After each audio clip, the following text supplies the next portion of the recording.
Going to open our support services meeting. And with All good. that being said, I'd like a motion to approve the minutes from last month's meeting. Supervisor Seaver, second by Supervisor Montesi. Any additions or corrections?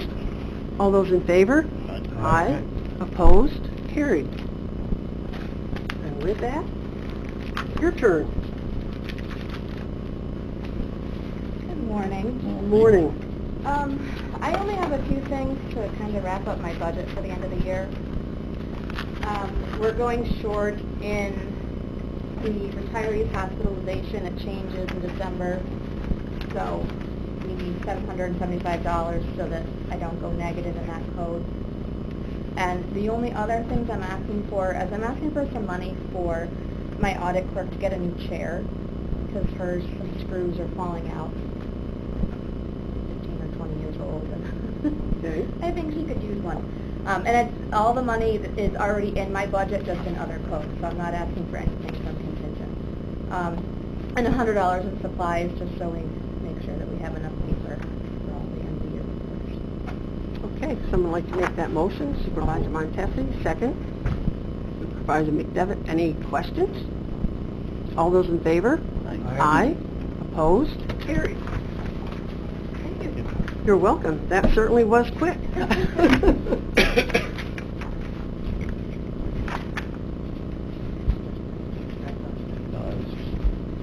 Reading your structure. Did yours change? Okay, then I got one. Kevin maybe would like one. Yeah, we have another one. Thank you.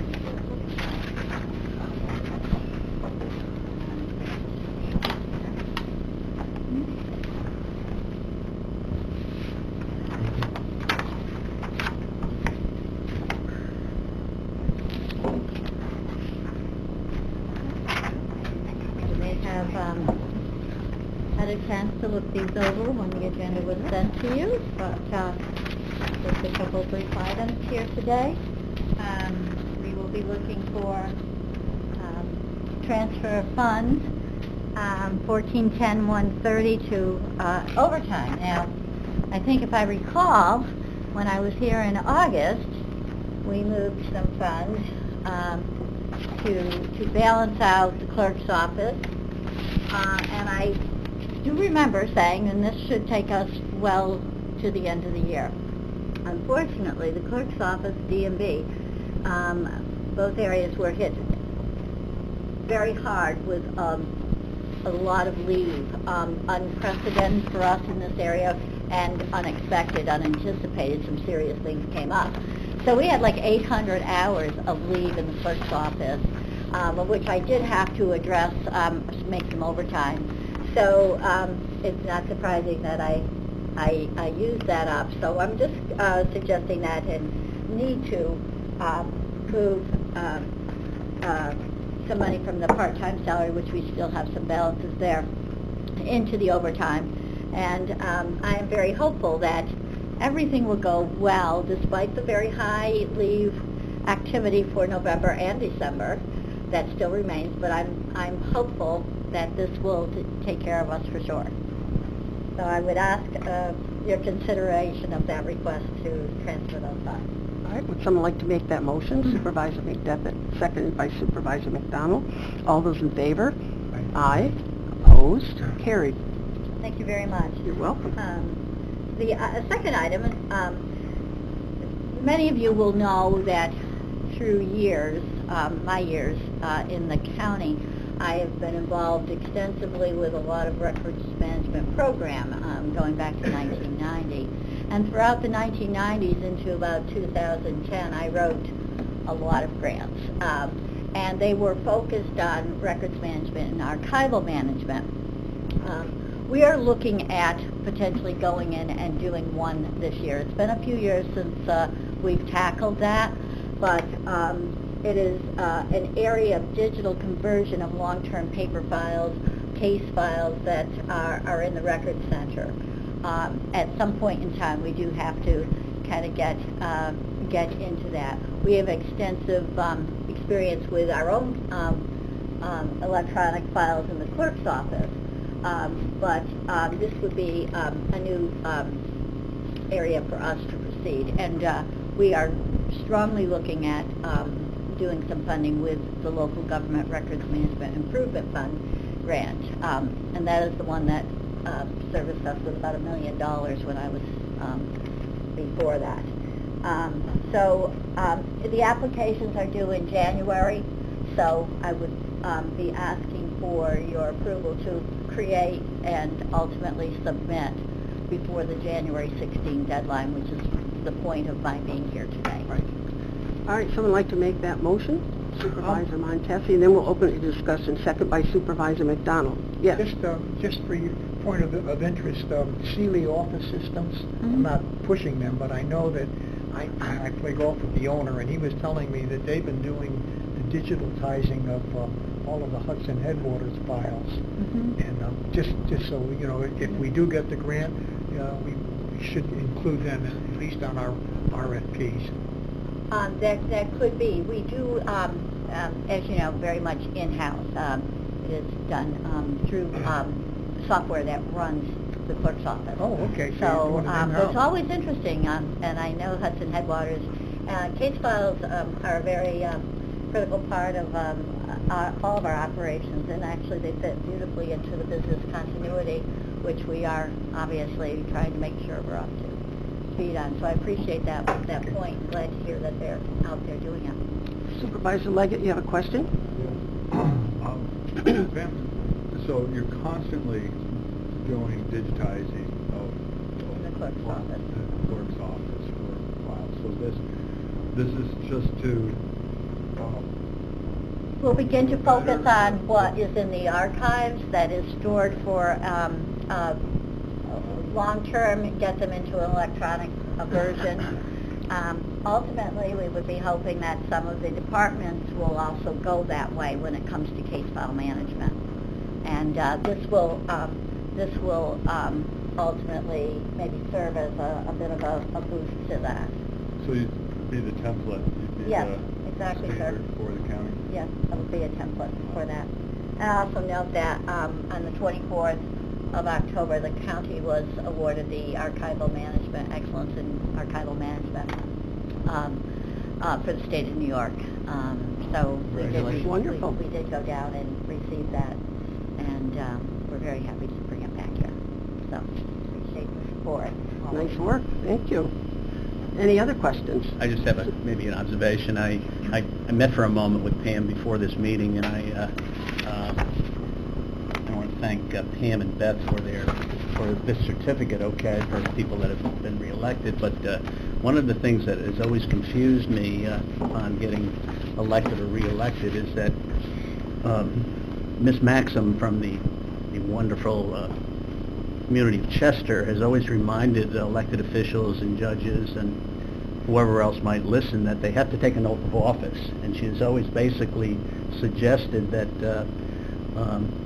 somehow or other, if you do not within 30 days take your oath of office, and this would apply to district attorneys, judges, elected officials, that somehow you are not legally entitled to that office. So I was happy to hear from Pam this morning that when we do take our oath of office in January, that we are meeting the legal criteria of the law, and regardless of what Ms. Maxim says, I'm going to take your observations and your legal advice You this mean morning. the 30-day area? Yes, yes. From yes. your effective date Yeah, of, right. the effective date of Of the election. your office, so. But we're always happy to administer the oath to our Board of Supervisors. Any other questions? All right, all those in favor? Aye. Opposed? Carried. Thank you very much. Thank you very much, Pam.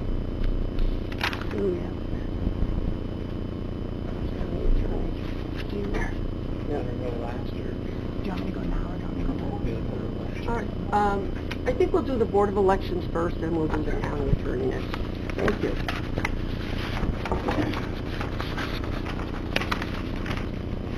I'm pretty sure you've all gotten an email with this information, but Mhm. I have more.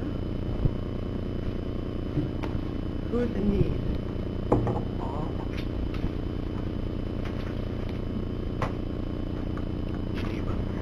I only have sheets. I better have all the two.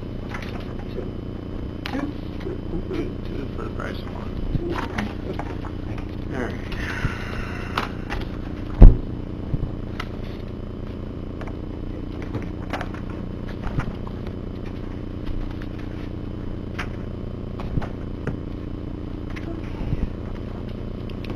You're asking to move funds and to create a resolution to enter into a 5-year contract with Clear Ballot. It's something that we have been looking at for the last couple of years. It's a great system. It's more efficient for us in counting our absentees. More speedy, more accurate. And we also, the state has allowed us to use this for our required 3% audit also. And it has become into financial reach for us this year. So we feel a great deal for a 5-year contract. And we have the funds, and we'd like to move the funds 49 into our contract 470 and the 220 Just a question, what is 3% on We have to do audit, hand count, 3% of the machines that are sent out for an election. Hand count. Yeah. Oh. So it could be anywhere from 15 to 2,000 ballots in that machine. It takes staff of 4 to 6, approximately 2 days to complete that audit. Every election, you have to count 3%. That's right. Let's have someone bring that motion to the floor, and then if we have other questions, Supervisor McDonald, second by Supervisor Montesi. Now, if there are any other questions, you understand what it's for. The amount is $26,649. You started out much higher, and you were able to get them down. Is that Yes, not it correct? was over 36. So they Starting, when we looked at it in the summer conference and we got the information, it's like, yeah, we can't do that. Right. And then Saratoga County actually just got it and used it for the election. We were speaking to them, and again, we loved the idea. We approached Clear Ballot again, and we kind of looked at what funds we had left over. And said we kind of, would like to get this, but price a little bit. It's been great by us. Okay, so any other questions? Supervisor Light? Does the audit, And also for counting absentees. So we'll speed that process up also, and the reports will be much better. and with that has pension and all of that? Yeah, so we can look at about, Matt actually sat and watched us count, some ballots that aren't readable through our scanner, we reproduce, time consuming. And with this, if somebody makes an X and it's consistent throughout that ballot, we don't have to fill in those circles. We're able to look at that and say, yes, this is what the voter wants. Matt, you had your hand up? Yeah, I was just curious, how much time and labor do you think this will save? Time, it will save us a lot of time. The audit alone is, like I said, a team of 2 to 4 people, few days. This past election, we had 2 teams, and it took 2.5 days to count 1,400 ballots. We have to we hand count, and we had Queensbury Ward 1, machine, so it's a large ballot. Will they tell you what machine to use? No, we random draw, and we put all the machines that are in a pot, and we sort it out. And as far as absentees, that first day that we counted, we could have probably had most of them finished on that one day. Oh, wow. Or it took 40 days. Supervisor Sieber has a question. Thank you. I see in your agenda it's a 5-year contract, but in the proposal I don't see where it indicates it's a 5-year. Is there a different document that would show that it's 5 years for the 26,649? Did you get this? Yeah, that's what I'm looking at. Pricing on the back sheet, unless it's sticking out at me and I'm not seeing it, I just don't see where it says it's a 5-year contract. I see the 16,748, but it just says 1 clear audit software license. The quote's good for 45 days. I would just ask that if it is 5 years, that It says 16 months. Up on the top. software. Prices, thank you. It was sticking out at me. Beth, I have a question. Do we have two things here we have to deal with. First of all, transfer of the money, and then second, a resolution to approve the 5-year contract. 5-year contract, right. Okay. And my understanding, we don't need the resolution to move money. We do have it. We can move it. I'm not, I've got I'll ask couple Amanda different about that. answers on that. Even though they have the money in their transfer, and don't we need a motion for that? Yeah, to go on the transfer. One is, 400, the other one's 462, so it doesn't do Okay, it's going to have to go to finance, so we're going to make it in the form of two separate motions. And how about first, well, we're acting on the 5-year contract, so let's do that, and then we'll go back and approve. So all in favor of the 5-year contract? We had that first, all right, all those in favor? Aye. Aye. Opposed? Carried. Now let's go back, and I need a motion for the transfer of those funds. Supervisor Seaver, second by Supervisor McDonald. All those in favor? Aye. Opposed? Carried. Now we're good. Great. Okay. Thank you very much. Thank you very much. Beth, do you want this back? Do you need copies? No. Do you want to do self-insurance? Oh, no, that's very long. That's my class. Right, Amy? Thank you.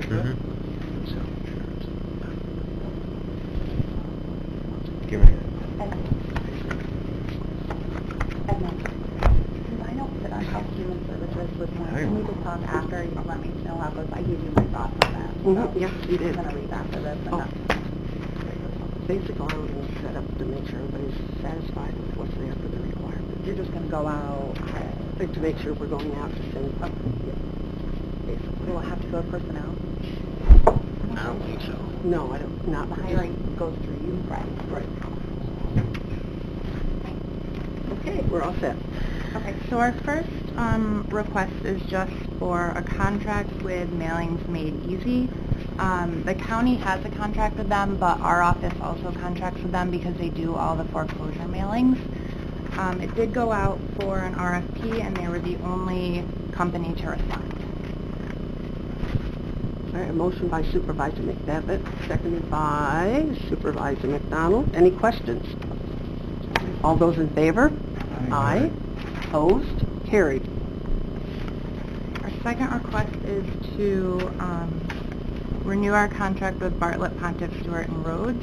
They do all our labor matters currently. We have 4 union contracts that we negotiate. We will be negotiating 3 during the time of this renewal. So we are requesting to renew that for $3,750 per month. And this is for 1 year? No, I believe it's for 3. Oh, okay. It's 2. I'm sorry. It's for 2 years. All right, someone want to bring that to the floor? Supervisor McDonald, seconded by Supervisor Montesi. Any discussion? Question? Yes. First of all, start here. Supervisor Leggett? Similar to previous. It's exactly the same. Same as the previous. That put out for RFP, it's over $3,000 a month, $36,000 a year, usually $40,000 more. I understand we put out for RFP. I know we don't have to because it's professional services, but my question is, did we put out for RFP? We did not. We did not, so we're just saying, okay, we're going to go with these guys again. Nobody else has a chance to bid on it. I'm opposed to that.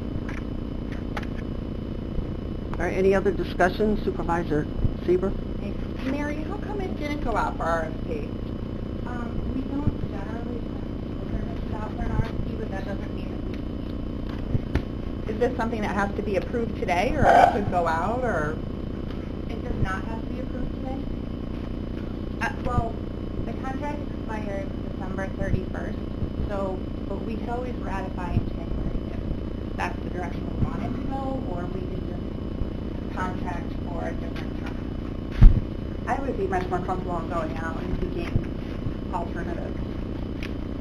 How's the rest of the board feel? Supervisor Montesi? Gary, have we had what you would consider, or we would consider, success using, this is, in essence, this is our friend Larry, isn't it? Larry Kalkowitz.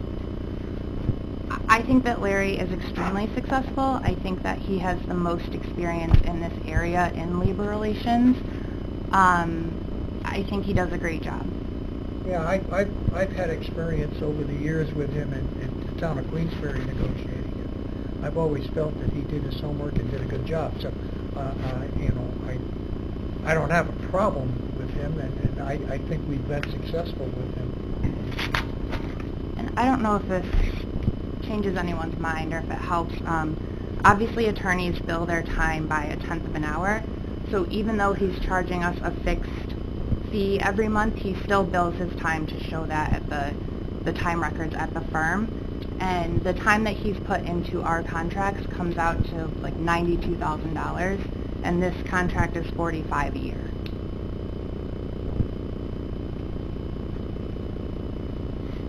Any other comments? Mr. Leggett? Professional services, do we have a history of that RFP? You know, I don't remember if we have. I know we've used this firm for our legal services, and then we use Lemire Johnson, but they work through the insurance company, right? They get assigned through insurance. Through insurance, but no, I don't know if we have or haven't. I mean, there's no problem putting it out. Supervisor Bramer? I like the idea of going out for an RFP just to see. I mean, that sounds like it's a very good value, but it has been a long time, and we do go start with prosecuting road for other legal services. So it might be nice to see what other firms are out there that would be wanting to bid on this type of work. And the other thing that sometimes is concerning is Larry does also represent the college, and it seems he's got his hands in a lot of pots. I don't know. I think it would be good due diligence for us to go out for an RFP. And I was thinking the example Supervisor Leggett is insurance brokers. Went out for an RFP. We had used that company for a long time. They did good to us. We changed, and people have been good to have a little bit of change and this was too. How long would something like that take? Gotta be a couple of months, hasn't it? No? To do the RFP, Right. I'm not sure how long she usually puts on them. The only thing I would caution is we are in the middle of a negotiation with one of our unions, so, you know, I would think you'd have to keep this firm on to finish that negotiation with one of our unions. But as far as the RFP, you could always put on an RFP for the rest of the services. I think he's only been back doing labor for about 3 years. I don't think he's been back over that. Supervisor McDonald? So what exactly would that RFP be looking for? If we're gonna... It sounds like it would look for outside counsel for labor services, for labor. Yeah, this is just labor. But allowing him to continue that negotiation? It wouldn't... I'll probably be on our hourly rate. I was going to say we'd have to do a contract extension to deal with that specific negotiation. You can't just stop in the middle. Right. Well, that's the concern here. I mean, if that's something that's achievable, I think that it's reasonable to do an RFP. Right? Supervisor Beatty? Thank you. I just wanted to make the additional point that today's climate, which is rather toxic at times, I think full transparency and full netting of any law firm or any other position is obviously the way to go. And I would hope the board would fully support putting out an RFP. There's no real reason not to do that. There's no good common sense reason not to do that. There's only good transparency reasons to do that. And a contract of this size, approximately $45,000, you just mentioned, that's significant dollars. And if no other law firm wants to bid, so be it. But on the other hand, we may find that other law firms that have their legal licenses and have done labor unions want to be part of this process. So it just makes common sense to me. That's all. Thanks. What is the pleasure of the committee? Mr. Montesi? So tell me what, you know, so if we need to keep them on to get through this negotiation. Right. So then a motion would coming from the floor would be to continue the existing contract until this union negotiation is completed. Is that, I mean, I'm trying to... We're trying to figure out what we're doing. That would be the most efficient way to do it, yes. Supervisor Seaver. Why couldn't it just be to continue only for that specific negotiation, not the contract in general, just for that specific item? And then the rest could go out for RFP for the 2-year term, like you're proposing here, the first to the 2018 to 2020. If there's only one pending item, couldn't it just be that hourly rate for that one item? If we're negotiating new terms for the contract, I believe that we would have to enter into a new contract. If we continue with the same terms of the old contract, we could just extend it. But only for that one negotiation. That would be changing the terms of the contract, because currently he does all labor negotiations. Mr. Leggett, you wanted to say something? I was thinking maybe we should just table this for now and not, and think about it a little bit more, going out to RFPs or regulations, and, you know, if this is a specific product we're looking for, there's a lot of time involved in all of that.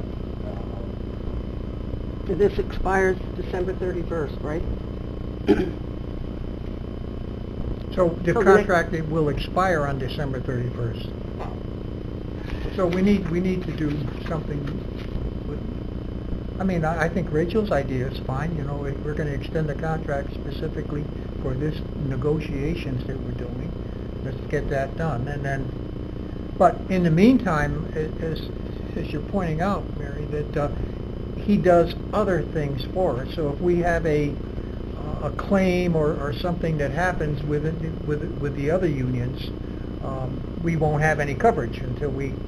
Correct. Well, He we does. have in-house coverage. I wouldn't say we don't have any coverage. We have in-house coverage. Right. But I agree, you know, continue this contract for this labor negotiations and put out the RFP. I mean, it's just putting figures on a piece of paper and sending it out to firms. I mean, I don't think it will take a lot of time to come up with something. Amanda, what do we have on the floor as far as a motion at this point? Right now, you have a motion to renew the contract as requested. Okay, so we aren't going to, okay, so we need to decide, okay, Mr. Simpson. I just want to say that the other thing that is also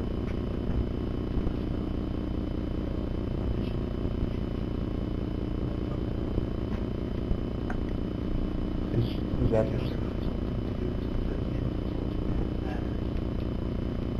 So he deals with the Westmount issues then? Right, Supervisor McDonald? Yes. Would that's a good point, Supervisor Simpson. Does that fall into this contract as well? It does. Okay. Interesting. Supervisor McDevitt? Thank you. I would agree with the chairman that we ought to, in the interest of transparency, go out for an RFP. I think that's a common sense approach to the equation. I have a question and a comment. Let's assume we do an RFP, and are we then required to accept low bid under those circumstances? No. We're not. No. Okay. Okay. So, and then maybe an observation. I don't, just having chatted with maybe too many attorneys in my lifetime, I believe that Larry is extremely competent in terms of labor relations, and I'm not quite sure if we're going to get a whole lot better than Larry when it comes to that specific and unique area of law. Supervisor McDonald? Thank you. So to clarify, if I'm understanding this correctly, in essence, we would need two separate resolutions. We need one resolution to change the language of this particular arrangement with Bartlett Pontiff to reflect continuing with that specific negotiation, and a second resolution to develop an RFP. Would that be That- correct? Pardon You don't me? need to do that? You don't need a resolution for an RFP. Okay. Okay, just, right, it's a directive, she said, from the committee, so, So the resolution would be, or the motion would be to change the language to reflect, you know, to carry out the rest of this labor negotiation, and that would be it. Well, Can I make a suggestion? Yes, go ahead, Mary. I think because he does so much. He does the negotiations, he does all our grievances, he does Westmount, anything that comes up with Westmount he'll deal with. He has intimate knowledge as to the closing, everything that was written into the contract, what each of those sentences means in the contract. And just this morning, we actually got an email arguing about a certain sentence in the contract and what it means. And since he was part of writing that, it's easy to just email him and say, what was the intent of this sentence, and then we can deal with it. So I guess my suggestion would be maybe if we could extend his contract month to month, we'll still go out for the RFP if that's what the board wants to do, but that way he can continue all of his services until the board decides what they want to do. I think, Mary, that's a great idea. I was gonna Why say- don't we, could we extend it 3 months? Would that give us enough of a leeway? We would get the RFPs out in the meantime, but if we extended it for 3 months, that would cover us on any and all of these issues. Yeah, I think that's plenty of time. I think that's right. So, Amanda, then we have to go back, the motion that's on the floor, that has to be... it's like what- Withdrawn. Oh, okay. All right, is that how we wish to go, that we'll extend the contract for 3 months and then go out for the RFP? Yep. I don't remember who made the motion at this point. Mr. McDonald, excuse me, seconded by Mr. Montez. All right, is it all right to add that to it? It's okay with you? All right. All those in favor? Aye. Opposed? Carried. All right, thank you. Our next request is to enter into a contract with someone who used to work for the Department of Health. As you all know, that we have currently over $500,000 in Medicaid billing outstanding from Westmount. This person would reach out to the Department of Health to even see if we can rebill the claims before we go and hire someone to actually do the rebilling. He is asking for $150 an hour, and he said he will only need up to 10 hours to do it. We've asked for an amount not to exceed $2,500 just in case there's any unforeseen expenses that come up. But his sole purpose will be to reach out to the Department of Health to see if we can even bill the outstanding bills. All right, well, let's have a motion to bring it to the floor. Supervisor McDevitt, seconded by Supervisor McDonald. Questions? Rachel? Supervisor Frazier. Mary, how come this can't be done in-house? I know there's been a long history of, we missed the vote or something it fell through, then we tried, and we weren't able to get it, but just to find out if we can submit claims, we're going to spend up to $2,500, and we can't figure that out on our own? Medicaid is very confusing, and it's very specialized, and I will be the first to say I don't know anything about it. And we had someone who was doing the billing here for us. She no longer wants to be involved in any capacity, and we've reached out to every department in the county. We've reached out to people at centers. We've reached out to Larry's firm too. Larry's firm, and no one wants to do this for us. I think this, in all honesty, I think this is money well spent, to put an exclamation point on it and finally find out. It's very, very, very complicated because there's certain programs you have to use and they hold the priority on these programs. You have to get this program even to bill Medicaid. I think once and for all, let's just find out if we have a chance to recover any of that money. Nobody wants to do it in-house, I can tell you that. Is it that the person doesn't have the skill set to do it in-house, or they're just outright saying no, they won't do it? I mean, if they're an employee. What's that? Is it that the employee, you just said the person doesn't want to do it? People we had in-house working other jobs and they no longer feel that they can get any more money from Medicaid. They don't feel that. We're not so sure with all those claims that were left on the books. So we have to go out and find somebody who knows this system and will at least give us an answer, yes or no. I guess my last thought on that is we can't utilize our state elected officials to assist us in trying to find out if these are even claims we can file. Isn't that part of their job in terms of advocacy for us? Some of them have already been billed, some of them have been denied, some of them haven't been billed, and they're specific to each patient. So, I mean, there are hundreds of claims, and I mean, I don't know that our state senator or congressman would want to take I was the going to say, time to do that's not And top we would on have your to do list. confidentiality agreements, we'd have to do HIPAA agreements, all because it's specific to each patient. And it's just to find out if we can submit the claims, not even to submit the claims. Correct. So who will submit the claims if they find out that, yes, we can submit the claims? I think the direction we'll go is we will post a job and hire someone to bill, just as we would have someone in the county bill. Other members of the committee, comments? If we even got half of that back, it certainly would be worth $2,500 to find out if we could do it or not. I mean, it's not like there's not money out there that we are going to try to get back in. Craig, you have any comments? No. Okay. I'm okay with it. Okay.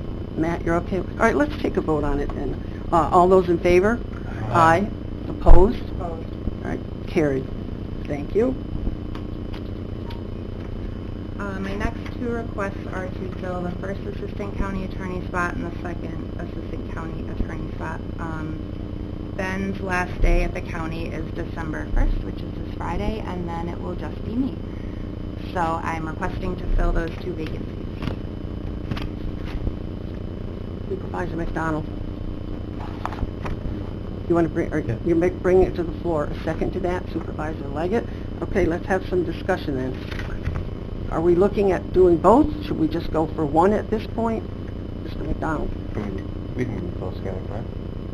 We could, but what's the possibility of going for the first one, and maybe when you pick the first one, there's somebody left in that batch that you could do for the second one? Just a thought. I mean, what's your feeling? Anybody? I'll put you on the spot. Yeah, I'm feeling uncomfortable with the number 4 resolution. I have no problem with number 5. Jump on.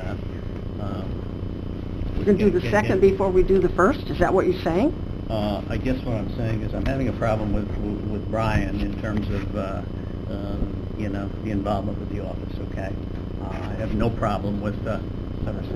Okay, I'm sorry. Yeah, so I'm confused. Okay, but bottom line is what I'm saying is the replacement for the attorney that is leaving. I think we ought to rock and roll with that and kind of get moving with that. But at this point, we don't have a first one either. Why are we not thinking about the first one? I think he's just confused. I think he means to I am fill the- confused. I am Oh. confused. Okay. Get applications for first and second and fill the first. That's correct. Yes, So this office runs traditionally with 2 assistants.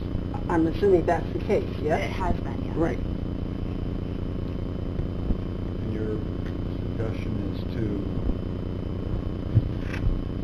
advertise for one at this time, like just one at a time? I'm just saying that's a possibility, but the committee is here. I don't speak for the committee. So let's see what Mr. McDonald has to say. I thought your hand was up. Oh, All right. just listening. Supervisor Montez. we just voted on a new county attorney. Right. In order to help her to succeed, she needs some backup. Gosh, guys, I mean, agree. There were 3 people in this office before, now we have 1. So let's get the first assistant, and that's her choice. That's the county attorney's choice. I mean, she's asking for permission to do that, but it is her choice as to who that selection is. And the new guy, Ben, he's leaving quickly, huh? All right, so, there's another, I don't want this young lady to fail because we haven't provided the staff. I agree. Supervisor Sieber? Thank you. Just Supervisor Leggett, you asked about historically, and in personnel, we fought very hard for a second county attorney, although, as you noticed during the interview process and also in discussions with Mary, we were told that, in fact, she would be fine with just herself and one other attorney. I think that it is unfortunate to try to fill both of those positions right now. I agree with filling one of them, but we haven't always had those 2 positions. And in fact, recently, we were told we were good with just the county attorney and 1 assistant. I disagree with Supervisor McDevitt. I, at the appropriate time, am happy to talk about how I feel about providing additional support to Mary through Brian Rickenbach. but that's not on the table right now to discuss. So I think given that potential discussion, I would only support the first assistant county attorney to provide that support to our county attorney's office. Keep in mind, we now have 2 support staff members, and we, over time, have been adding personnel into this office. And I was pleasantly surprised to hear from Mary that before when we talked about having Brian come back on, that you had expressed to the committee you were fine with just you and Ben and that you could do the workload. So I am confused why now we're looking at adding an additional person on when I think that job can be achieved, whether it's still some existing services from Brian, but even without just having the first assistant position filled. Sure. Can I address that? Absolutely. I think that comment, and I don't know if this is appropriate for open session, but I think that comment was in regards to hiring special counsel. I tried to impress on the board that I could do the job without hiring Brian on as special counsel. I don't want that to be taken as I don't need a second assistant, because I do think there's enough work in the office for 3 of us. Well, I would like to just say, I remember when Brian was there and he had Mary, he came to us saying the workload was more than what he could handle. Would we give him permission to go out to look for the second person, which we did. So we needed 3 people back then when Brian was there. Now we have Mary who's in the position, but we don't think she needs those 2 people. I agree with Ron. I think we should be helping her all we can to make her succeed instead of kind of hampering it, because we aren't going to give her the help that she needs. Supervisor Leggett. What does the county attorney recommend? Well, Mary? I think for the long term that we need to. I think in all reality, these positions won't be filled until probably January. So if we're going into number 6 at this time, the reason I'm asking to extend Brian's contract for another month is because I don't plan on filling these positions until January. So it will be just me for the next month. But I think that starting in the new year, that we do need 2 more attorneys in the office. Comment. I think when it comes to not just this office, but any office, we want to make sure that we are doing the best that we can for, as representatives of the citizens of Warren County, that their departments within Warren County government are running efficiently and smoothly. And in that regard, I think a second attorney, given there is precedent for that, is what we did with the previous county attorney. We allowed him 2 assistants. I think that's appropriate. I don't think it's outside the lines of expectations or being unreasonable. Thank you, Supervisor Simpson. I also think it's appropriate to process. We'll have some very fine candidates apply for this, and a pool to choose from to be able to have staff on qualified. All right. Supervisor Bramer? Thank you. I certainly think it's appropriate to fill the first assistant county attorney as fast as we can to give Mary that support so she can succeed. I think, though, that after the fight that we had, or really the debate over the second assistant at the time, we should take that slowly, let her get the applications in for the first.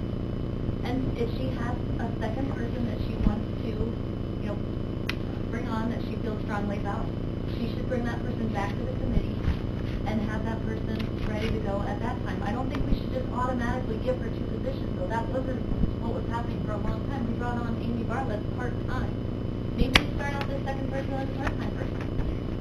So my position is, my thought process is go with the first assistant, allow her to fill that immediately, and then we can slowly look again at the second assistant. All right, thank you. Let's come back to the committee then. How does the committee want to move forward on this? We have 4 and 5 on the floor. Are we going to act on both of those, or Supervisor? Thank you. Why, I guess I feel a little bit like we're putting the cart before the horse without talking about resolution number 6 and that extension, because in my mind, if we extend even, Brian Rickenbach proposed 3 different options before as a part-time employee.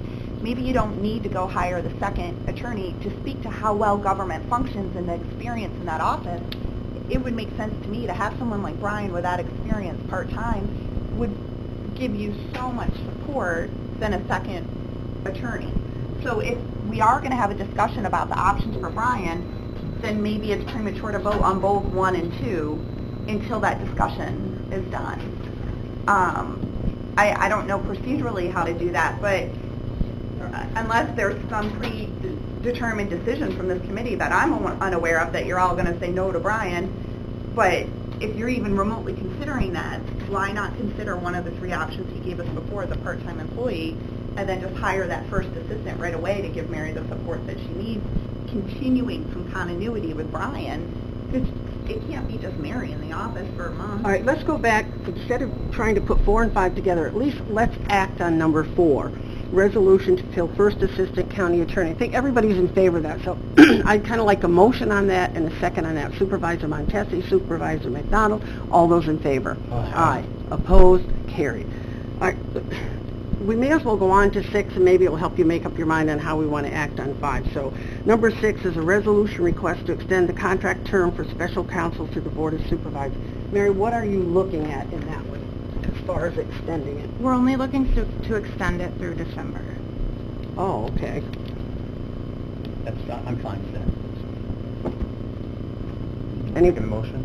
Yeah, I would... all right, make that. Supervisor Second McDevitt, motion. all right, Supervisor McDonald, all those in favor? Whoa, Oh, discussion? I'm sorry, go ahead. I forgot. I thought it was too easy. She said a month. No, if you're going to extend it for a month, I think there needs to be some changes to this contract. I am a fan of having him stay on part-time, which was one of his options before. I think providing you that assistance, certainly, he's hitting the ground running, he's working on projects, and you're not having too many things that are falling through the cracks. So I guess I'm a little confused why that option isn't being discussed. But I also worry if you're going to keep him on as special counsel, I guess I'm unclear. I mean, he has a Warren County email, he has an office space here. Are terms of what's generally accepted for a special counsel arrangement versus a part-time employee? Because to me right now he's like a part-time employee, but he's not getting benefits. So I guess I'm just wondering, are there changes that need to be made to the contract? But we're paying him an awfully lot of money per hour when in fact we could cut that down significantly and look at one of the options he proposed before, which is a part-time employee giving you the support that you need. Sure, I just thought we were doing what the board had directed us to do. So if there's something else that you all want us to do, that's fine. Just tell my office and we'll do it. Supervisor McDonald. I think it's a good thing to discuss the terms of the contract, the language of the contract. What is different between, I don't know if this was yours or yours or maybe yours, what is the difference between in terms of Brian's current arrangement and the one that we had with Amy back almost, 2 years ago? That I don't know. Amy was an actual county employee. She was part-time. Okay. And Brian's an independent contractor. Okay. This rate was thrown out. I don't know if it was in his original contract to us. He had three different scenarios that he gave to us, and somebody jumped on the rate of $185 an hour, and it adds up very, very fast. And I believe he was hired to do specific work on specific items. I don't know if those items are done yet or what the status is. But if you continue this, you'll run up a very Kalkowitz's legal bill hail in comparison to this one if we're not careful how we move forward with this. Well, let's go back to the committee first. Supervisor Montesi? I mean, what I'll get Mary you. is asking for is 1 month, the month of December, at $185 an hour, and then that is done. And originally, I thought we were giving him 3 months to get these 2 projects that were up in the air handled. Is that what he's doing, Mary? Yes, he's doing a lot in the office. He's not just working on specific projects. But if that's something that the board would like to change, then that's something we will work into the contract. Supervisor Beatty? Thank you. This board knows I sent an email out to everyone last week after I read the letter that he signed back in October 1st. I wrote down the numbers, I did some investigating, and he left, when Brian left the office, he was making $65.01 an hour. That's what it broke down to on an hourly rate based upon personnel department that at 1,820 hours a year, okay, is making 6501. We signed a contract where Mr. Rockenbach would make $185 an hour compared to the 65. Now, should he make a little more as a special counsel? Maybe yes, maybe no. I thought that almost tripling the amount at which he left that as county attorney was eye-opening. Also in there, it said he'd work 14 to 16 hours max per week. Week 1, he worked 16 hours. Week 2, he worked 16 hours. Week 3, he worked 23 hours. Week 4, he worked 23.5 hours. Now, I haven't seen week 5 and 6 yet, but if I was a betting man, I'd say it's going to be over 16 hours each week. So here we have now a situation where we're paying $185 a week, an hour. We set a maximum of 16 a week. We're now into 23 hours a week, 23 and a half hours a week. And first of all, I asked the county administrator, who's overseeing this? Why do I have to dig into this? Why wasn't someone else looking at it? He said he'd get back to me, and he has. He said that we do need to look at it closer. But I'm a little put out that it was also my assumption that we were putting him on a special counsel to work on an RFP/RFQ for the airport, specifically for that. Now it's morphed into, I'm going to work 23 hours, I'm going to help Mary do this, I'm going to help Mary do that, blah, blah, blah. So now we've taken, as usual, something that was supposed to have been fairly specific and definitely defined on hours, and we've allowed it to morph into wherever it wants to go. And this is what really gets me going when we allow things like this to happen without little oversight. So that's where I'm coming from on this. A, if you guys decide, and if the board decides to bring Brian back as special counsel for a month, I sure as heck am not going to support $185 an hour. I think that equates to, by the way, $336,720 a year if he was a full-time employee. I want everybody to listen to that. $336,720. I'm just throwing that out there. So I want you to really do some thinking on this. Thank you. Right, Supervisor. Thank you, Madam Chairwoman. Mary, to respond to when you said, just reach out to your office, at the last county board meeting, during our personnel report and during conversations, Claudia Bramer asked, Supervisor Bramer asked, that if we were going to keep Brian on, we'd renegotiate that contract. So it was a request that was made. Since that time, I did reach out to your office to ask if anything needed to be on the personnel agenda. This contract was approved and approved by personnel and expires on November 30th, which is personnel's meeting on Thursday. That was the reason why that contract expired on Thursday. You have zero help for a month. I think it's appropriate to say you need a little bit of support for that month. Amy Bartlett stayed on for months and months with this county as a part-time employee. I guess I fail to see why we wouldn't keep Brian, say even for 6 months, part-time at a part-time rate as a county employee. But if you are asking to extend his contract, whether it be for a month or 3 months, it needs to be renegotiated per the request of the board, and or at least one member of the board, but I would agree with that. There is a difference between a part-time person and a special contractor, and I think we blurred that together. So I don't disagree that you need support. I just would be much more comfortable in knowing that you had support part-time from someone who was in your shoes before, who could help you over a long period of time, fill the first assistant, and then, just like we did with Amy, we waited. We saw how things went. But this isn't that the county attorney's office has always had all of the staff. I think it's appropriate to get your feet on the ground and then determine what exactly is needed. But if you had some support for a part-time employee during that time, it might be helpful. But to be clear, it was an item on personnel. It was something I did reach out for, and I hope that there's discussion around that. Do you want to make a comment? I have a couple others on this. Sure. I don't believe that he can be part-time in our office. I think that the conflict that existed before would exist if you were part-time in our office. But that being said, you are the board and you give me my direction, so give me the direction that you want me to go in and I will do that. I will certainly renegotiate. I don't know if those three options are still on the table. I'm not sure. I don't... All right, Supervisor McDonald? Some very, very valid points have been raised. Supervisor Seaver, County Attorney. I was initially going to ask if Brian would be willing to even do that on a part-time basis. I think when it comes to compensation, that's a valid conversation that Supervisor Beatty brought up, but would Brian be willing to do that at a reduced rate? That said, that question is actually secondary to what Mary just brought up, and that is he allowed to do that on a part-time basis? That's a valid question. Supervisor McDevitt? Yeah, I think the ethical violation arena is a very, very important component to the discussion.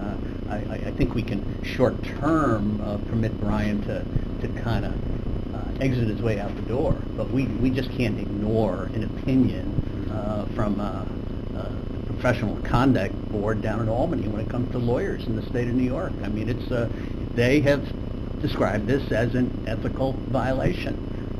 Can we ignore that? I don't think we can. Right. All right, spending a lot of time on this. I'm not sure where we're going to go, but we need to kind of decide what we're doing here. Can I say? Go ahead, Mary. I also just wanted to clear up, Brian is only authorized to work 16 hours a week, and if he worked more than that, the auditor wouldn't pay the bills. I'm not sure if you were maybe looking at 2 weeks together. I'm not... That's not quite correct. He submits an invoice to the auditor, and the auditor automatically pays the bill, so no one has, no, I've already checked that with the Treasury Department, the auditor. He's been paid. So if you're saying he hadn't been paid for any hours over 16, that's incorrect. He's already submitted the invoices. They've already been paid. You're right, he hasn't been paid. I checked them myself, and I believe he's only worked 16 a week. I can check them again, but... Please check week 3 and 4, because we haven't got week 5 and 6 in. And week 3 was 23, week 4 was 23.5. I have checked. All right, Supervisor Bramer? Thanks. The reason that I asked for the renegotiation is because I saw those invoices as well, and it's thousands of dollars just for 2 weeks' time. Thousands of dollars, so a month's time, plus now we've already gone, it's been since the beginning of October. If we're going to talk about extending it another month, I'm not concerned about the 185, but the overall number of hours that he's working on all these different projects is what is concerning to me. And before we picked the contractor solution because we did not want to do an end run around the Judicial Commission's decision saying he can't be a part-time attorney. Yet he's sitting there in the office and he's using a county employee email. So I think if we're going to extend him another month, we need to make sure his hours are reduced to like 10 and that he's not in the office. If I had my law firm, why would I be sitting in the county attorney's office? Larry doesn't sit down there. And the last point I want to make is that we need to support Mary, but Brian made a choice to leave the county attorney's office. There's no reason we need to keep him back on. I don't feel obligated to continue keeping him on as a county employee. All right, thank you, Mr. McDonald. A lot of good points being brought. Sincerely, mean that. Whereas we did have an hours cap on Brian's work for the county before, I can understand 100% where there's concern when he eclipses that and the cost that we run up in that regard. However, Ben is leaving. It is going to be her on her own, and to cancel that contract to renegotiate, that's a different conversation. But to renegotiate to 10 hours or a small cap, I don't know if that would be putting us at some risk for some really serious fumbling of the ball, so to speak, until we get a full-time assistant in there. So I think if we're going to, I think maybe extending this contract, putting some sort of criteria or just a stronger oversight on the hours limit is fine, but maybe this month is something that we kind of allow that flexibility. How does the rest of the committee feel on that? Put a cap on how much we spend this month for this month only. All right, but we want to move forward with the contract for the month of December, but putting the cap, make sure the hours are whatever. 16, all right? Do you have a problem with that? All right. No, Mr. Martin. I like that. Mary, one question. Where do we stand on the RFP for the airport? Oh, I'm sorry. I believe that it's substantially complete. I think that we're actually going to have a draft for the special meeting on December 11th. Oh, I mean, so the work that we actually commissioned him for is complete, and that's important. Mostly complete. It's not. Mostly complete, okay. All right, Supervisor McDonald, then we're going to act on this. We're way behind. Absolutely. Just, do you feel 16 hours is adequate without that in the office for 1 month? I think 16 hours is perfect. Okay. Now, Amanda, where are we at as far as a motion? Did we bring anything to the floor even, or did we? Yes, we have a motion, excuse me, a motion by Mr. McDevitt, seconded by Mr. McDonald, to approve the request as it is here, just for 30 days. So you'd want to amend your motion to include that it wouldn't exceed 16 hours. An hourly rate for one. All right, Supervisor. Just a point of clarification, Madam Chairwoman, how do we vote on this in committee, but we don't have a full board meeting till December? His contract expires December 30th. I really wish that the opportunity was given in the Personnel Committee to have this as an agenda item, bring Brian in, perhaps there needs to be an executive session and some discussion about this to provide that support, but I'm very uncomfortable in voting extending dollars, which is what we're going to do. We're going to extend those dollars, and then we're going to vote on it as a full board. But aren't you just moving this to personnel? I don't believe it goes to personnel because he's not a county employee. Oh, it doesn't go to personnel. That was my understanding. So can we move forward on this then? And before, what would happen is if it goes to the board in December, you guys should be ratifying the extension of the contract. We've done that before. All right, I think we need to move forward on this, so I'm going to, and we'll make the necessary amendments as Amanda mentioned, and so we're going to go for a vote. All those in favor? Aye. Opposed? Opposed? All right, carried. All right, last thing is the resolution request to transfer the funds. I think, we can, Stick with the word. yeah, let's just, yeah, all right, let's go on to the request for the transfer of funds. Okay, the last request is just transferring funds into the budget code legal transcript fees so that we can pay our special counsel. It will come out of salaries. All right. A motion to approve that. Supervisor McDonald, second. Supervisor Montesi. All those in favor? Aye. Opposed? Opposed? Right. Carried. We'll leave it at that for today, and we'll be ready. You don't want to go back to that other one or legal it or anything? They can just stay on an agenda without action. Pending that. Leave that as a pending item, is that all right? We'll get there. All right, thank you very much, Mary. Long one. Amy, I'm sorry we held you up, because we have a long one for this one, too. Much more simple. Good. For your sake. Thank you. Whew. And then you have a quorum, right? Amy, she needs to. Yes. Thank you. You're welcome. Thank you. No, I'm sorry. I can't.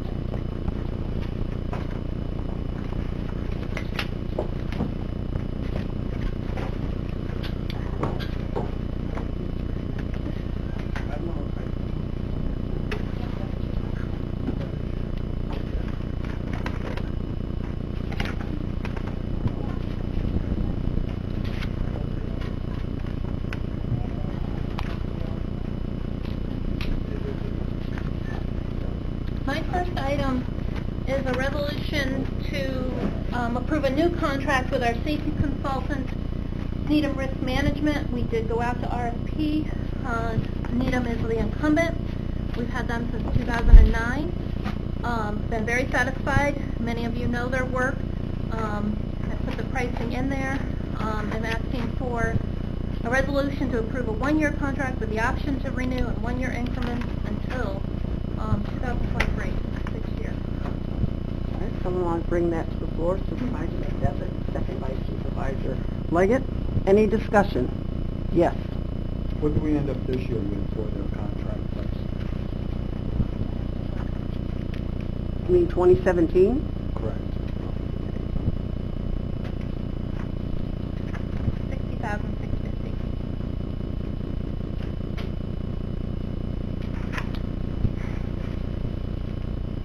Okay, any other questions? All those in favor? Aye. Aye. Opposed? Carried. Number 2 is a resolution requested to approve a new contract with chainsaw safety training for the self-insured program with Bill Lindoff of ProCuts. Bill has done training for us for the last 2 years. I'm asking for 6 days next year, a fee of $8.50 per day. This is a training that is by far the most popular with our municipal employees. It's an excellent training. I needed to get written quotes for this. I was able to get written quotes, and Mr. Lindoff was the least expensive overall. So it's $8.50 a day plus travel, hotel, and mileage. He comes from the Binghamton area. It's paid from the self-insurance fund. All right. I'll move that. Moved by Mr. Montesi, second by Mr. McDonald. These are lethal weapons. They need that training, right? All right, all those in favor? Aye. Aye. Opposed? Carried. Item number 3 is the paperwork of the notice of intent to fill the vacant position. You'll recall this committee created the position of self-insurance specialist back in the spring. It was included in my 2018 budget. We've had the retirement. We're running with that position vacant right now. I intend to fill it as soon as we can after January 1st. It's currently advertised until the end of the week. We're taking applications. But this form had to be done within, I believe, 60 days of my intended fill date. So that's why this little piece was lagging. All right, so I'm going to bring that to Supervisor Montesi, seconded by Supervisor McDonald. Any questions? Supervisor Leggett. Transition.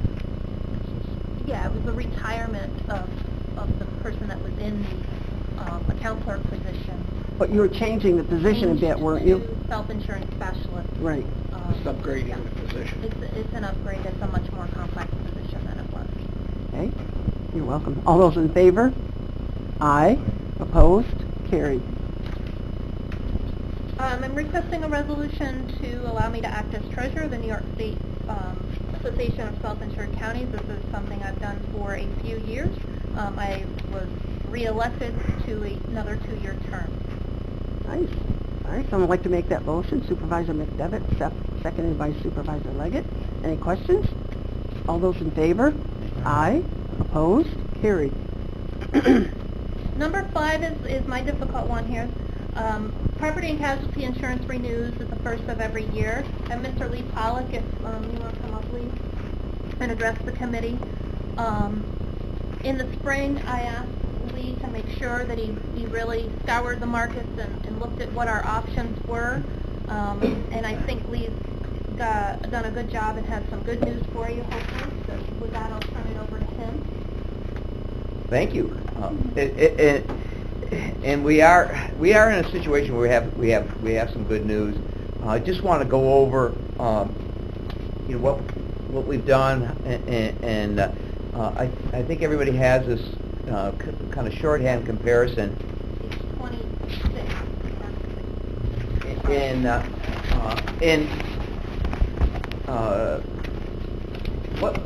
What we did, just real briefly, what we did is in response to new carriers coming into the market, and I won't say that they're new. They've been doing it a long time, but they've been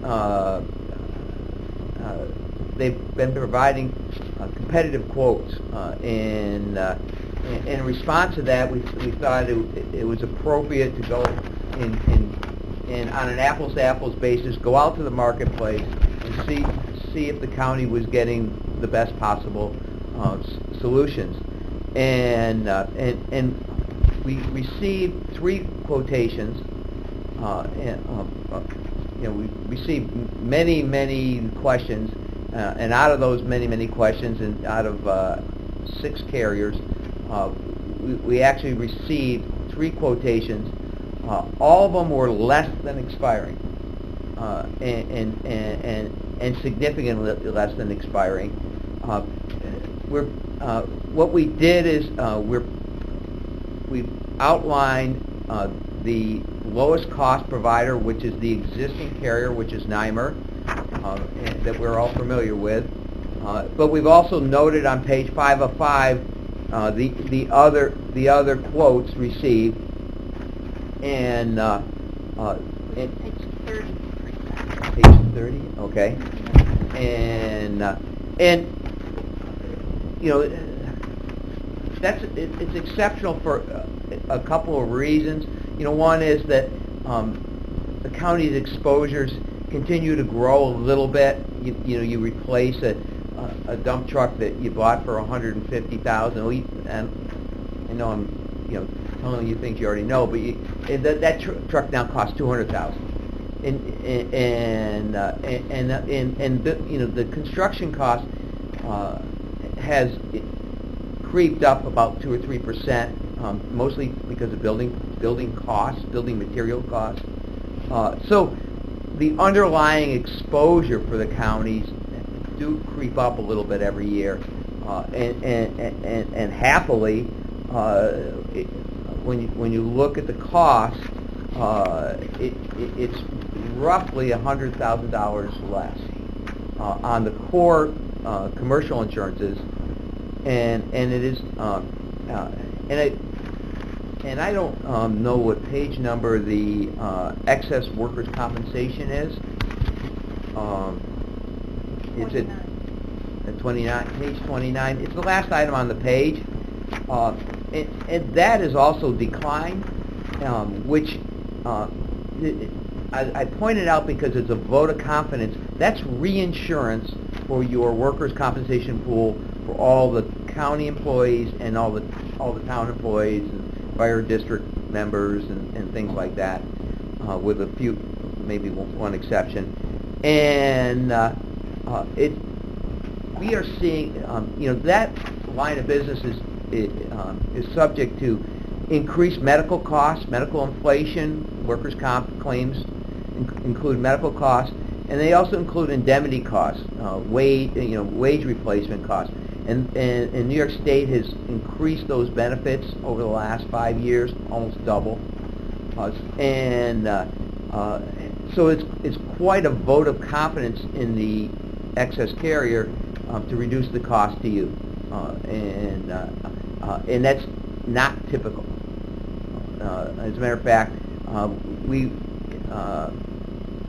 when people we insure 10 counties, and we are seeing about a 6% increase on average on that line of business, and it has nothing to do with the experience of the client. It's because of the inflation cost of medical and inflation cost of indemnity payments. So that's another bright spot. On the next page after that, we also, in addition to some more competitive carriers, NYMER in the past has not been able to offer increased limits on health insurance. The county's current limit is $1 million on health insurance, and when I say that, it's medical malpractice for the public health department is a better way to say it. That is available this year for the first time. It's $12,000. Amy has reached out to the public health department and said, "What do you think?" And they were comfortable with the existing limits, but we like to mention that. And then the other is privacy and security. The county currently has $1 million, and this is for a multitude of coverages, including notification coverages. It includes regulatory fines if there is a computer a privacy breach. It's not just computers, paper also. There was an incident with a county where they threw out old payroll records in the dumpster, and and they ended up, floating around town. Somebody actually pulled them out of the dumpster and floated them around town, but so security and privacy is an important issue. We all know that. It's an optional quote. We reached out to the IT department to ask them their opinion on their limits, and they were comfortable with the $1 million limits, but that is available to go to a higher limit there. And then lastly, just to kind of go over, just real briefly, the other quote, the second place, I'll call it, for lack of a better word, quotation. It's with Houston Casualty Insurance Company. They're A++ rated, very large insurance company. And the interesting thing about their quote is they offered a 3-year rate lock on the quote, based on experience, and what they mean by that is what they consider bad experience is claims that exceed 20 to 30% of the premium. So they expect to get claims, but they guarantee their rate for 3 years, and that's a very nice option that they offer, and so I'm open to questions. I know I ran through that really quick, but the second and third quote that you got are from the same associates. They just use different insurance companies. Right? That's right. Yes. Yeah. So, but they're different programs. So the $9,000 difference between Nymer and his quote, it's $9,000, but it's guaranteed for 3 years. That's correct. What kind of experience have we had with Nymer? Have their rates fluctuated a lot? Our experience with Nymer has been good. They've been going up. So this is a reversal of a trend. And in response to they know their competition. It's a small world for Minnesota. So I mean, what was it last year? It's $530 this year. Were they higher last year? Yeah, they were $100,000 more last year. Nymer? Nymer. So they dropped $100,000? Yes. Wow. Yeah. Nice story. Well, it is a nice story. And of course we all, we always, you're asking a question, is this is a 1-year deal and next year it's up, another $100,000? Yeah. And that's not been our experience. They creeped up. How strongly do you feel as representing us that 3-year guaranteed price is something to look at seriously? We discussed that, and the short answer is the experience with Nymer has been good, and the flip side is we could blow up Houston Casualty and see a big increase with them, because it is contingent on a 20 or 30% loss ratio, and if we had more than that, the rate lock comes off, and then I guess it's the devil in the insurance business. Any other questions, Mr. Yeah, Devitt? I saw Lee at the Y yesterday morning, and he had a question on our deductibles, and about 6 this morning, Lee emailed me to answer my question, and I thank him for that. Okay. Lee, you see Lee running around the countryside or biking around 5 different counties, and you recently decided to have a bicycle accident, didn't you? And spending a couple of days down at Albany Medical Center recouping, so you're looking well, and we all wish you the best. Thank you. Any other questions? Amy, you've never had problems working with Nymer, have you? Things have kind of... I have not. Actually, I think Mary's office works with them more than I do. Oh, okay. I bring you the front end, right, and then Mary deals with the claims and whatnot on the back end. Any other questions? I mean, we're partners with Mimer in a way, so Right. I would move the motion To accept? the recommendation by Amy. All right, a second to that motion. Supervisor McDonough. All those in favor? Aye. Opposed? Carried. I have just one more item just for discussion. You've probably all heard a lot in the news about paid family leave. That's going to be an option for municipalities. An option for municipalities is a required benefit for the private sector. Municipalities that offer voluntary disability benefits, which we do through the self-insurance program, must notify the workers' comp board and our employees that we're not providing that benefit by December 1st. Since there has been no action of any of the committees or the board to provide the benefit, I have prepared a notice that's actually a sample on the back to send to the workers' comp board just saying, hey, we're not going to do this, we'll let you know in the future, and we'll do all the right things if we're going to. And then just a notice to send out in an email form to employees and put by the time clocks as well, and I would do that this week. So when Human Resources spoke with county attorney, they suggested we do this as a discussion item just so you're aware, and I'll take any questions on All right, Supervisor McDevitt. How much would this cost, Amy? that. A lot. Yes. When you say It a would be a lot, negotiated item for... when you say a lot, what would you define a lot as? Well, it's very detailed, and honestly, I'm not well versed in it because we haven't provided No, it. okay. And this notice piece just kind of came up at the last minute. They haven't even given us guidance for how to do the notice, so it's kind of flown by the seat of our pants, so to say. But the benefits, is my understanding, is paid by the employees, and that's what's all in the media and what's on the workers' comp. We deduct so much a month from every employee's paycheck, and that would be used to pay the benefits. I say a lot because on the other side, this paid family leave provides a means for employees to take leave for other than their illness, their own illness. So it would provide if they have a family member or a member of the military or to bond with a child.